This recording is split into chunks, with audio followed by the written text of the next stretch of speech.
the classic Mabel parties as well, where a wrestler was set up on a blind date somewhere on a remote area or farm, and Dave Rule usually was the one that was setting those up. And my dad was kind of aware of it, but he didn't take part. But he didn't really intervene or put a stop to it either. So it was done with quite a few wrestlers where they were brought out to some remote farm. It actually happened to be some farm, I think, that Dave Rule's brother Henry owned or something. It would be somewhere about 40 kilometers north of Calgary, and it's usually on a cold winter day.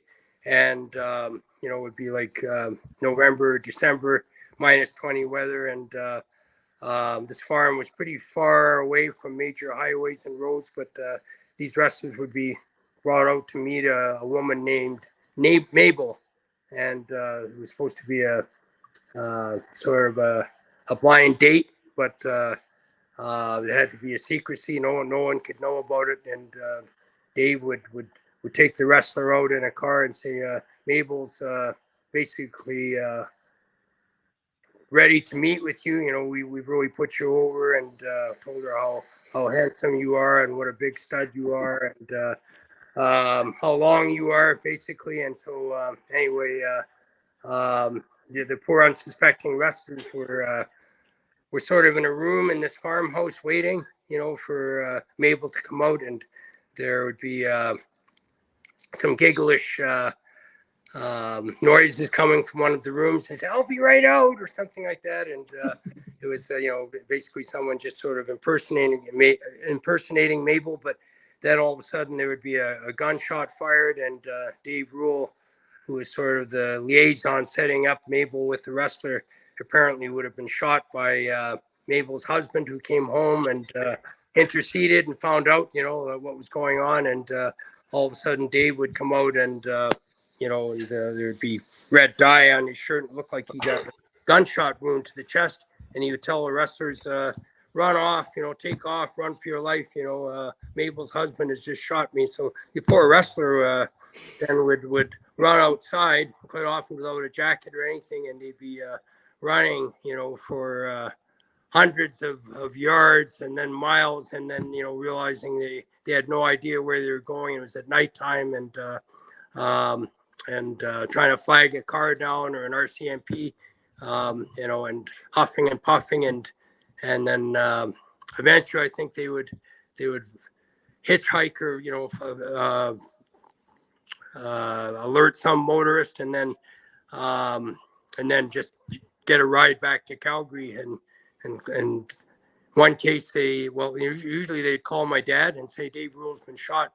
Dave was the booker for my dad, and my dad would say, what? And my dad would sort of be letting on, not letting on that he knew what was happening, and said, Dave's been shot. He'd set me up for a date with a woman named Mabel, and he came out of the bedroom and someone had shot him, and I ran for my life, Stu, and I think Dave's dead, and so, and my dad said, well, I'll look into it. And then a few days later, at the next town, the next show, Dave would show up at the show, and the guy would say, what happened to you, Dave? I thought you got shot. And Dave said, yeah, he grazed me, but he just nicked me, and I got out of there luckily, and just escaped with my life, because he took a few more shots at me, and he was looking for you as well. So, but this was done a few times over the years. I think the Vachons first did it with the great Antonio, with Dave Rule back in the late 50s. And then about every 3-4 years,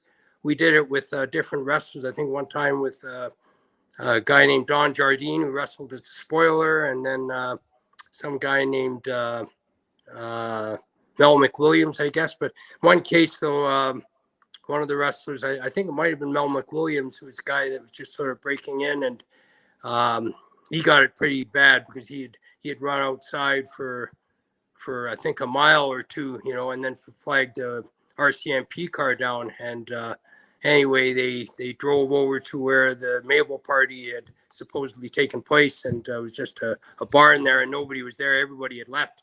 Everybody that was involved in the prank, and then the police were were searching there. They had flashlights on and everything because it was late at night. And then they called my dad, on the phone and said there was a suspected shooting, at a farmyard here, and it's some kind of a arranged date. And anyway, so the police were kind of investigating it, and my dad kind of had to downplay it and said, I don't know what the hell was going on. I don't know anything about it, So, but after that, my dad didn't encourage too many more of the Mabel parties because the RCMP were kind of onto it, and they probably would have filed some charges of mischief. But I think the last one that happened was around 1970. But those were some pretty classic behind the scenes pranks that happened.